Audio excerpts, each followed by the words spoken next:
You're not suffering life. You're suffering the two most important faculties that you have. A vivid sense of memory and a fantastic sense of imagination, both you're suffering. All I knew was I've hit a gold mine, I don't want to lose it. I had no word to describe what is happening within me, but I knew I've hit something that I don't want to lose. This is the very first time you can sit here and talk to the entire world.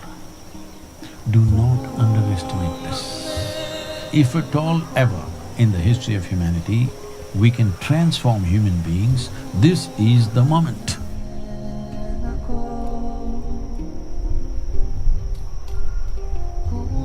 This is our time on the planet. What we make out of this damn world is ours, whatever we make out of it. We should make something that if we look back and see, at least in our minds and our hearts, it must look good, isn't it, what we have done?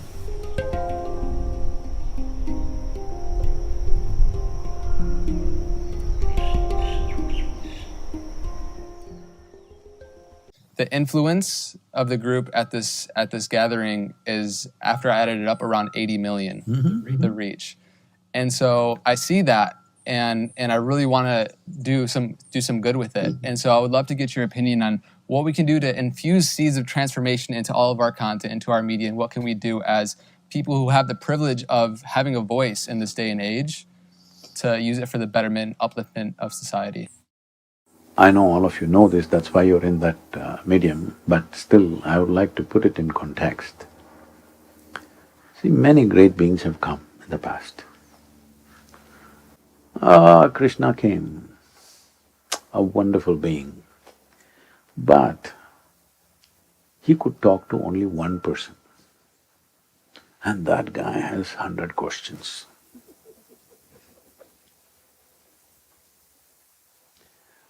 Shiva came, he's the Adi Yogi, the source of yoga.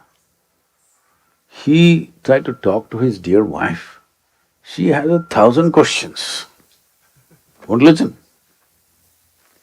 Gautam Buddha came, he gathered a few people, but if he spoke, hardly 50 people can hear. I mean to say, he didn't have microphone. I'm saying this has been the history of humanity. This is the first time, this is the very first time you can sit here and talk to the entire world. Do not underestimate this. If at all ever in the history of humanity we can transform human beings, this is the moment. Because this is the first time we can even talk to them. Woo-hoo. I'm earning disciples.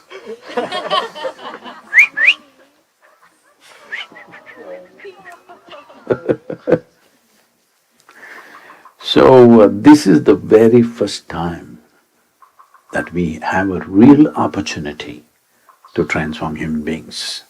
Because never before we could even talk to them. Probably about 17, 18 years ago, my journey on this online thing started like this. I was here in Tennessee and I was in the office and working with some people, and someone told me, Sadhguru, every day about 100,000 people type the word spirituality. I said, really? That many people? What are they looking for? I said, type it out, let's see what comes out. And they typed out the word spirituality. The first thing that came is a spa in Mexico. The second thing that came was a call girl in Northern California. She's doing all spiritual stuff. She's the SUO, you know. Then I said, this is a shame. What is this happening? So that's when I decided I will go online. And today across the world, in some 17 different languages, we are supposed to be touching 1 billion people. But that's not my idea of humanity. I must tell you this, at that time on that hill when things happened, I was only 25 years of age. And I can't say this to you, you're a young group. But now that I'm old, I can say, there's no fool like a young fool. When we were young, we used to think no fool like a old fool. Those of you who are in between, you're lost. So I was 25 and I realized that if I don't mess with my mind, I'm ecstatic. I thought, who would not want this? This is it. This is it, I've found this. This is it. And I sat down and made a plan. The population on that day was 5.6 billion people in the world. I made a plan, this is it, in 2.5 years' time, I will go like this in the world and I will make the entire world ecstatic in 2.5 years' time. 38 years, huh? I've been working 7 days of the week, 365 days. But it took me some time to realize how deeply people are invested in their miseries. They are so deeply invested. If you show them the best thing, they say no. But today, you don't have to knock on their door, you can just slip in. Huh? Hello? You don't have to knock on their doors, you slip into their pockets, which is closest thing to their heart is their phone. You can slip into that without their permission. On that day, I also inquired with some so-called experts in this internet affairs. I said, so many people are on the internet, because I never get to browse, see this and that, life never allows me such things. I said, what are they looking for? And very casually he said, Sadhguru, 70% of the data is pornography. I said, what? He said, yeah. I didn't believe that. I checked out with a few other people. They said, Sadhguru, something like that, Sadhguru, it's not too far, somewhere there. And then they tell me, some 2.5 million children are being sold on the internet. I said, what is this? When we get a technology that we can reach every human being, what we do is sell our children? What's the matter with us? Hello? You can't think anything below selling your children, isn't it? Hello?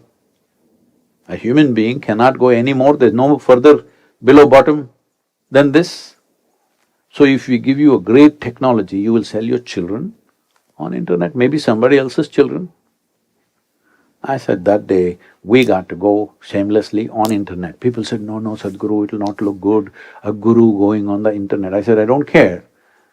We will go all out. Since then we've been out. Please, in whichever way you think I can help or you can help, let's make this happen, because in our generation, this is our time on the planet. What we make out of this damn world is ours, whatever we make out of it. Hello? We should make something that if we look back and see, it looks good for us at least. Even if other people don't approve, at least in our minds and our hearts it must look good, isn't it, what we have done?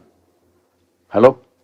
All of you who are empowered with technology, you must make this happen one way or the other, huh? That when we turn back and look, we are not ashamed of what we have done. This is one thing every human being should do. It doesn't matter what nonsensical judgments other people make about you. You should not be ashamed of what you have done, isn't it? By your own standards, I'm saying. You don't have to go by my standards or somebody else's standards, but you should not be ashamed of what you have done.